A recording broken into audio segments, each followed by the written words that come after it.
Buenos días chicos, hasta ahora nosotros vimos eh, los macronutrientes, micronutrientes, la función en nuestro cuerpo, también vimos de que cómo se logra que ese alimento para consumo humano sea inocuo, sano y seguro. Bueno, ahora vamos a ver qué debemos comer, ¿sí? Primero que la alimentación del ser humano debe ser variada. ¿Qué significa que sea variada? Que nosotros durante cada día tenemos que incorporar todos los tipos de nutrientes, tenemos que incorporar frutas y verduras, tenemos que incorporar cereales, granos enteros, o sea, arroz, legumbres y también harinas. Debemos incorporar lácteos y todos sus derivados, tenemos que incorporar carnes rojas, blancas, tenemos que incorporar aceite y frutas secas y semillas secas también, y también debemos incorporar pequeñas cantidades de grasas y dulces.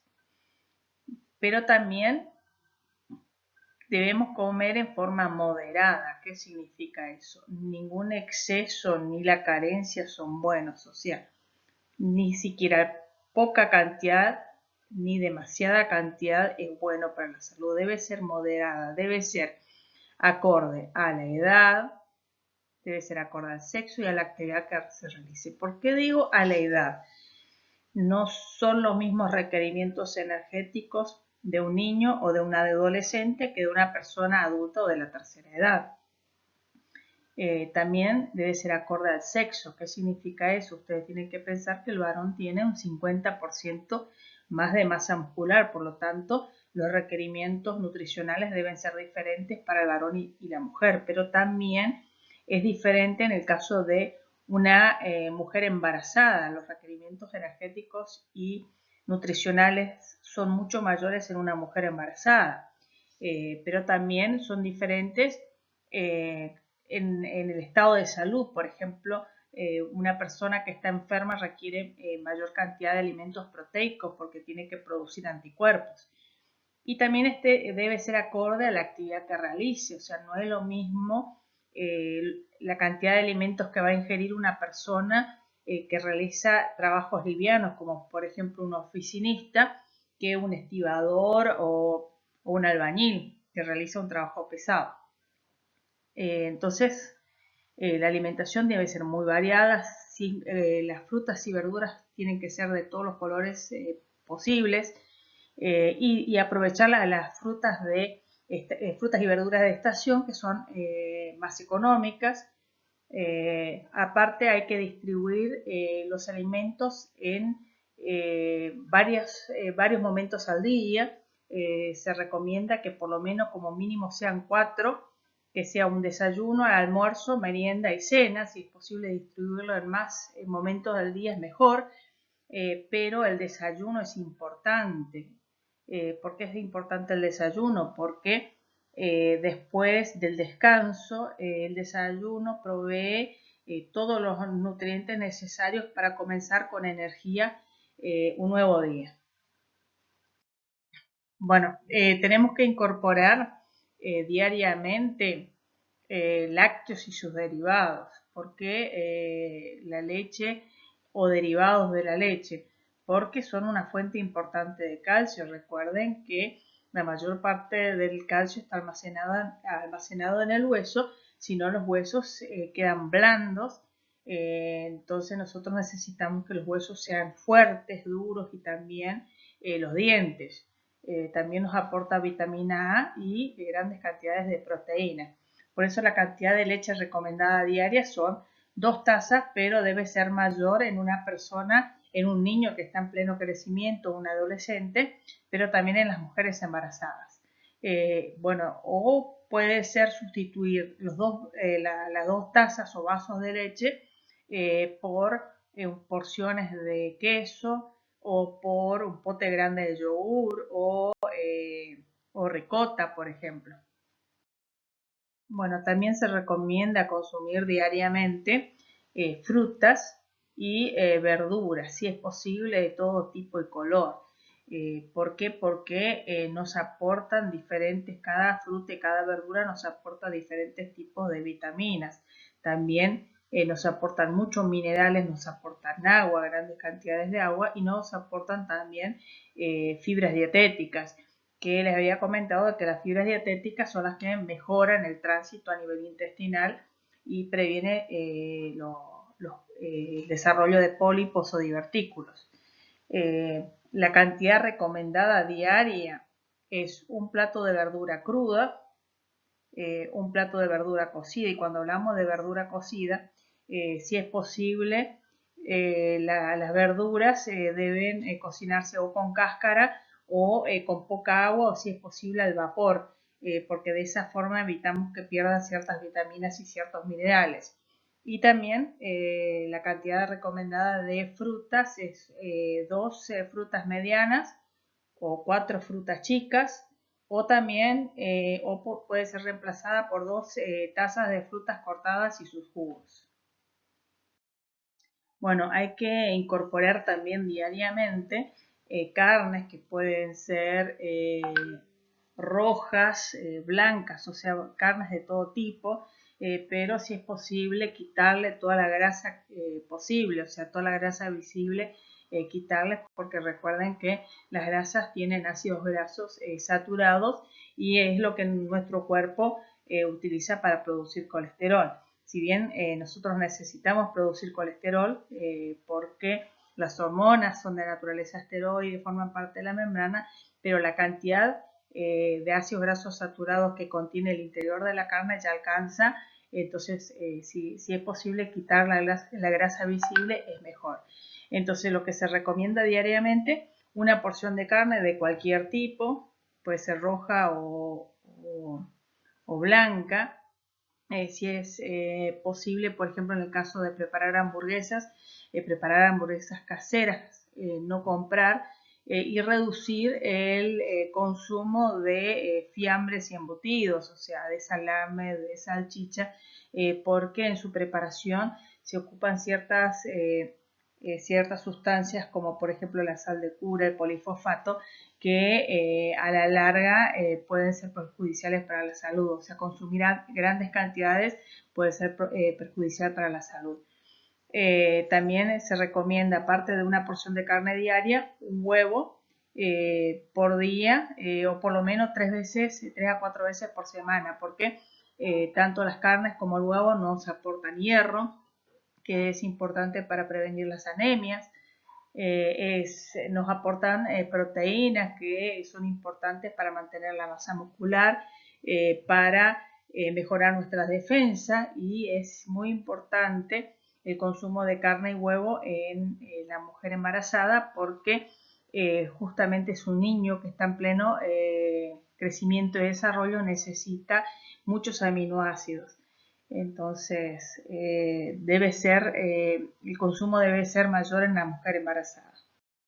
Bueno, también es importante agregar en la dieta aceites, y en menor medida manteca o margarina, que contiene ácidos grasos insaturados en su forma trans. Lo importante es esto, los aceites que tienen ácidos grasos insaturados en su forma cis, que es muy bueno para nuestro cuerpo, por eso que tenemos que incorporarlos en las ensaladas, tenemos que incorporarlo también en las comidas, pero ya preparadas, o sea, después que le retiremos del fuego, porque si los aceites nosotros los calentamos, o sea, usamos para freír, los ácidos grasos que son insaturados en su forma cis se transforman en su forma trans, y recuerden que yo le había comentado que las grasas trans, que también están presentes en las galletitas y en todas las masas que nosotros compramos, nuestro cuerpo lo reconoce como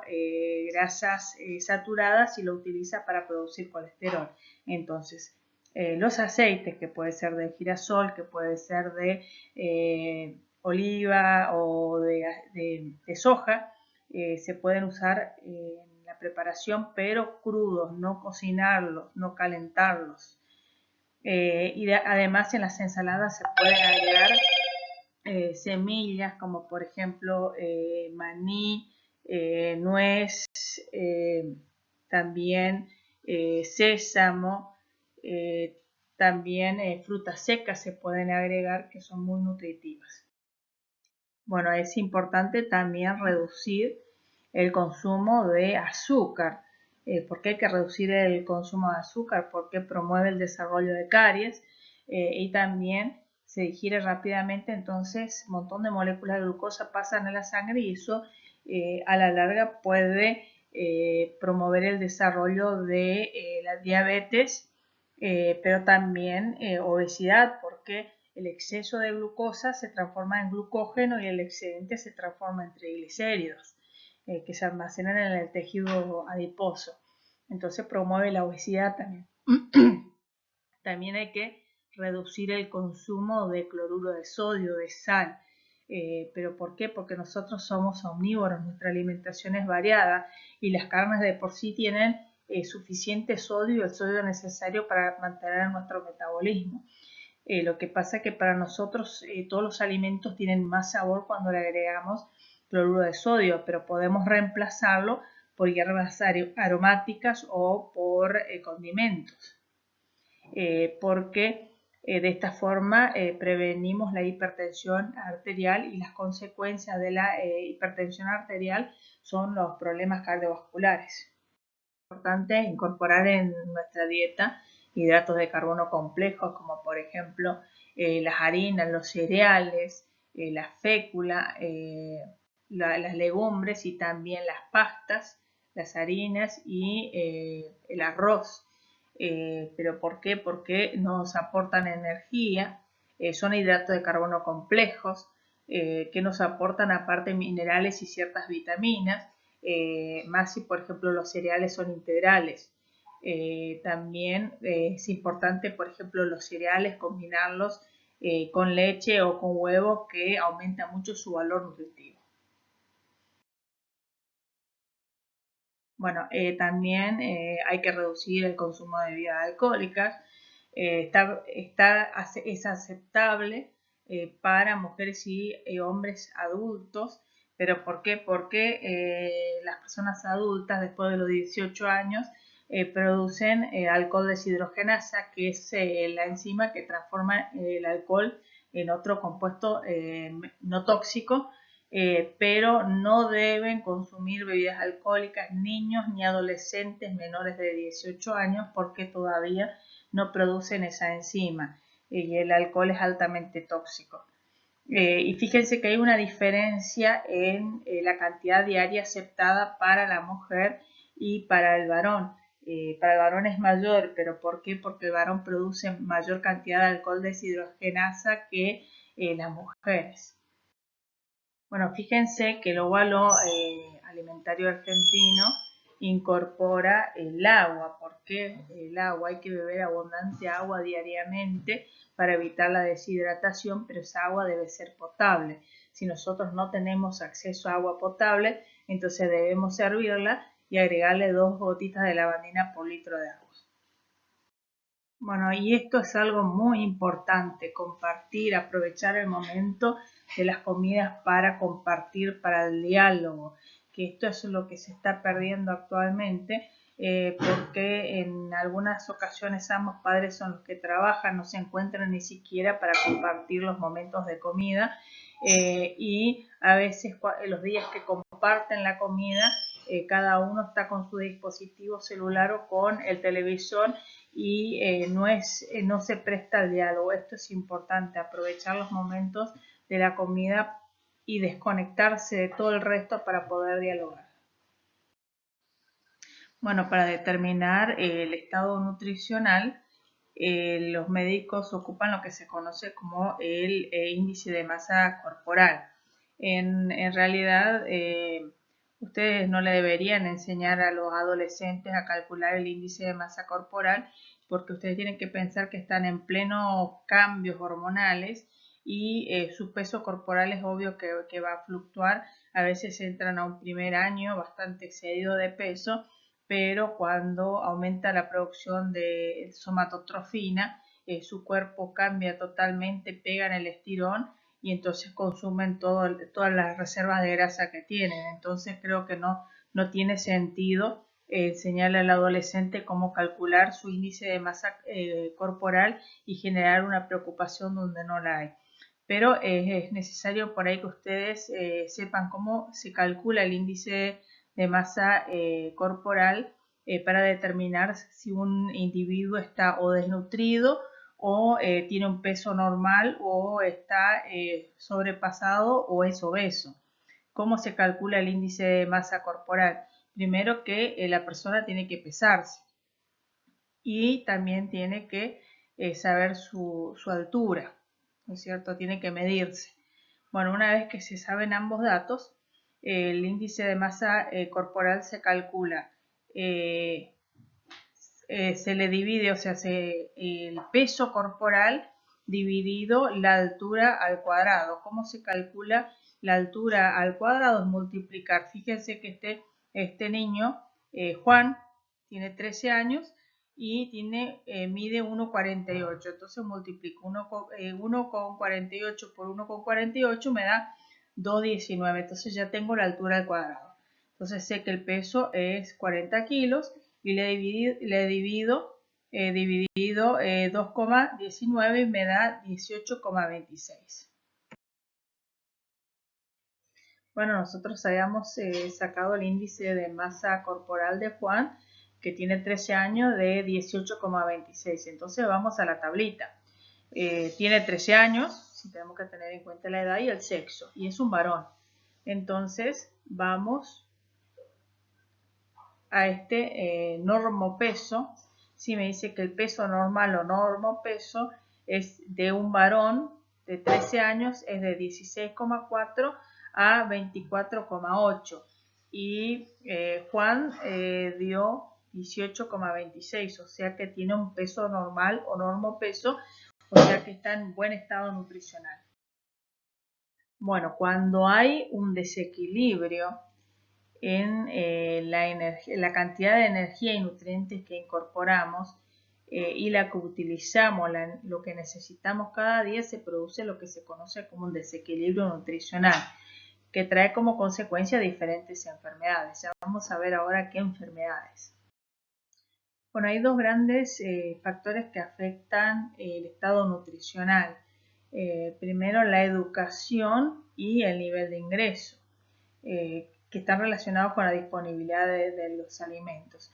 El nivel de ingreso, si la familia tiene un buen nivel de ingreso, va a tener buena capacidad de compra de los alimentos. Entonces, probablemente va a comprar alimentos más variados, también va a comprar productos de limpieza y se va a encargar de que el espacio donde se preparan los alimentos sea higiénico y también el manejo de los alimentos va a ser higiénico. Entonces, de esa forma, si el individuo está sano, va a aprovechar más de los alimentos, los nutrientes que contiene y entonces va a mantener su estado nutricional saludable. Pero la educación también es importante porque la educación hace que tenga un buen conocimiento sobre el valor nutritivo de los alimentos y eso hace que cambien sus hábitos alimentarios, que su alimentación sea completa, variada, adecuada a la edad y al sexo, por eso que es importante la distribución intrafamiliar de los alimentos, o sea que los alimentos que ingiera cada uno estén de acuerdo a su edad, al sexo y a la actividad que realiza. Y otra cosa importante también, si la madre tiene un niño pequeño, que le dé de mamar porque la leche materna es importante en los primeros días, principalmente porque a través de la leche le transfiere los anticuerpos que le van a proteger de las enfermedades durante sus primeros días. Entonces, cuanto más sano está el individuo, más va a aprovechar los nutrientes de los alimentos y mejor va a ser su estado nutricional. Por lo tanto, entonces la desnutrición va a estar relacionado con un bajo ingreso económico, la baja capacidad de invertir y comprar alimentos variados y con un alto valor nutritivo, también la incapacidad de comprar elementos para la higiene del ambiente en el que se va a preparar los alimentos y también la falta por ahí de acceso al agua potable hace que el individuo esté en condiciones menos favorables para mantener su salud. Puede ser que se enferme, que manifieste diarrea, vómitos, y una persona enferma no aprovecha adecuadamente los nutrientes contenidos en los alimentos y esa puede ser la causa de desnutrición. Pero también puede ser la falta de educación, la falta de conocimiento de que es necesario que la alimentación sea completa, variada y adecuada a la edad y el sexo. Entonces la falta de conocimiento va a hacer que sus hábitos alimentarios sean inadecuados y también la falta de una nutrición adecuada en los primeros días de vida es muy importante. Por otro lado está la obesidad, que se debe principalmente al consumo excesivo de alimentos energéticos, poco nutritivos, o sea, hidratos de carbono sencillos y también muchas grasas, pero también con el sedentarismo, la poca actividad física, el bajo gasto de energía.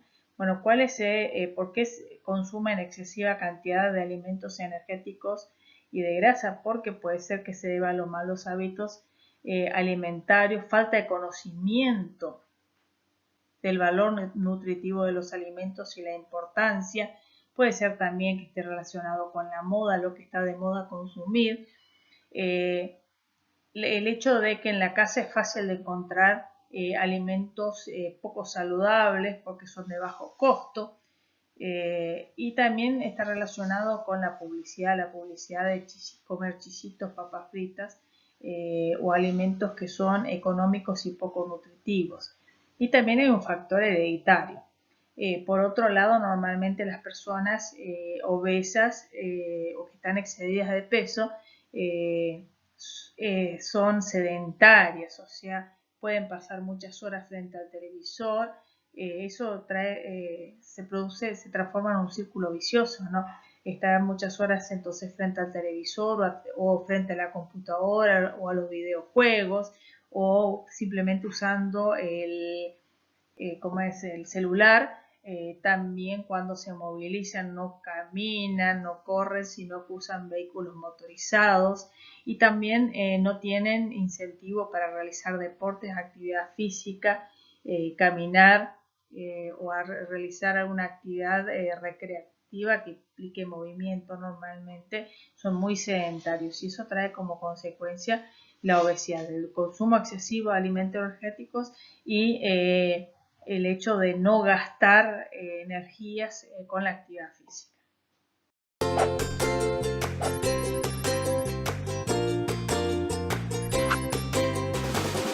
Las guías alimentarias son un instrumento educativo que adapta los conocimientos científicos sobre requerimientos nutricionales y composición de los alimentos, en una herramienta práctica que orienta a la población para una correcta selección y consumo de alimentos. A través de 10 mensajes principales y una gráfica que sintetiza la información, se busca alentar un mejor perfil de consumo de alimentos, mejorando los hábitos y promoviendo la salud de la población. Incorporar a diario alimentos de todos los grupos y realizar al menos 30 minutos de actividad física.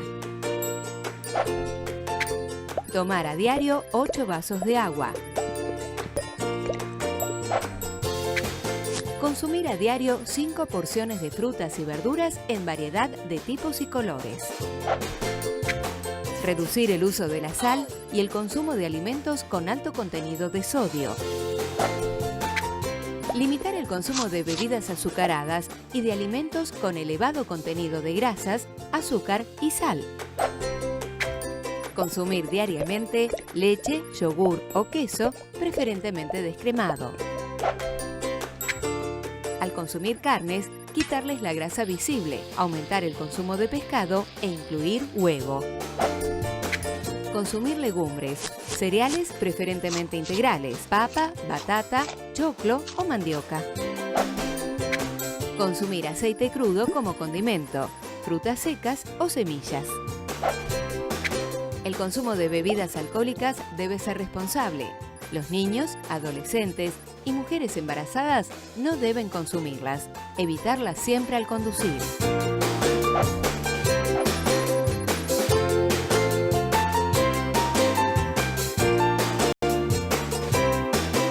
Ministerio de Salud, Presidencia de la Nación.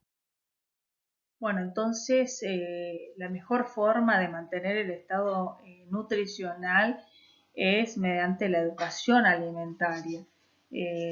Consumir toda la variedad de alimentos, todos los grupos de alimentos y la cantidad adecuada a la edad, sexo, actividad física, también incorporar grandes cantidades de agua, reducir el consumo de sal y realizar abundante actividad física. Entonces eso es lo principal para mantener un estado nutricional adecuado. Vamos a ver ahora dos trastornos que están relacionados con las conductas alimentarias y que tienen un desencadenante. Normalmente se da en la adolescencia y el desencadenante puede ser los modelos televisivos flacos, o puede ser también que algún compañero le haya dicho, che, gordita. Entonces, en ambos casos, la necesidad de bajar de peso, de tener un cuerpo delgado. La anorexia nerviosa es uno de los trastornos en las conductas alimentarias y la bulimia es el otro de los trastornos. Son trastornos en gran medida diferentes, pero el fin es el mismo, tener un cuerpo de modelo. O sea, lo que muestran los mensajes publicitarios, que en realidad no es lo ideal. Entonces, la anorexia nerviosa directamente tienen miedo a consumir cualquier tipo de alimento, rechazan todo tipo de alimento y principalmente aquellos alimentos energéticos. Tienen una distorsión de la imagen corporal. ¿Qué quiere decir eso? Se miran al espejo y se ven gordas a pesar de ser extremadamente flacas.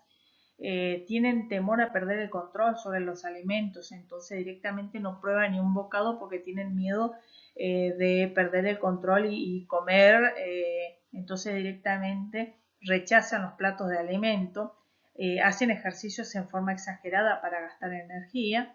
Y normalmente las características de las personas que sufren de anorexia nerviosa son personas autoexigentes, son personas que tienen baja autoestima y normalmente cuando hablamos del colegio son buenos estudiantes. Uno de los problemas es que no aceptan tener problemas. Entonces, niegan tener algún problema y entonces también es difícil el tratamiento. Y otra de las cosas es que para bajar de peso, aparte de hacer ejercicios en forma excesiva, también usan laxantes, diuréticos, lo que sea como para bajar de peso.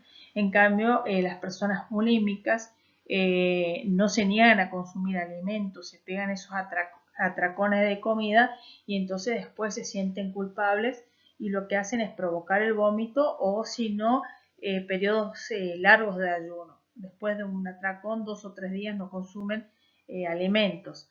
Lo que sí, los bulímicos no tienen una imagen distorsionada del cuerpo, pero piensan constantemente en comer comida, en la comida, en la comida. También realizan ejercicios en forma excesiva para gastar energía. Normalmente son personas muy depresivas, que se deprimen frecuentemente y entonces por eso que el riesgo también es que caigan en el uso de bebidas alcohólicas en forma excesiva o drogas, pero sí son capaces de aceptar el problema y hablar con un médico de su problema. También usan laxantes o diuréticos en forma excesiva justamente para bajar de peso. Bueno, acá tenemos dos imágenes de personas que sufren de anorexia nerviosa. Esta es una modelo que es extremadamente delgada, justamente como consecuencia de su problema de conducta alimentaria. Y acá esta imagen muestra cómo el anoréxico ve una imagen distorsionada de su cuerpo. Fíjense, es extremadamente delgada y fíjense cómo se ve al espejo y se sigue viendo gorda. Bueno, y esta imagen muestra cómo los bulímicos se pegan esos atracones de comida y después o provocan el vómito o si no se niegan a consumir alimentos durante unos cuantos días, ayunos prolongados justamente para gastar esas energías que consumieron o si no provocar el vómito, ¿no? Bueno, ¿cuáles son las consecuencias de la anorexia? Primero, la pérdida excesiva de peso, ¿sí? Pueden aparecer enfermedades cardiovasculares, la anemia es algo muy típico de la persona anoréxica por la falta de hierro, vitamina B12, ácido fólico y también aminoácidos esenciales para producir la hemoglobina, la osteoporosis también, la pérdida de calcio y fósforo del hueso, alteraciones hormonales, cese de la menstruación y esterilidad. También puede, la deshidratación puede afectar el hipotálamo, entonces pierde la capacidad de regular la temperatura corporal. La baja ingesta de alimentos produce estreñimiento también y eso trae como consecuencia la irritabilidad, dolor de cabeza y por ende los riesgos de muerte o también de suicidio por la baja autoestima. En cambio, las personas bulímicas normalmente en su cuerpo se produce un desbalance hídrico y de electrolitos, pierde muchos minerales a causa del vómito, se observa también daño en las encías, en los dientes, se producen caries dentales por el ácido, porque al provocar el vómito el contenido del estómago corroe los dientes. También aparecen molestias estomacales después de la ingesta exagerada de alimentos. Y bueno, la pérdida de iones puede también producir calambre y debilidad muscular.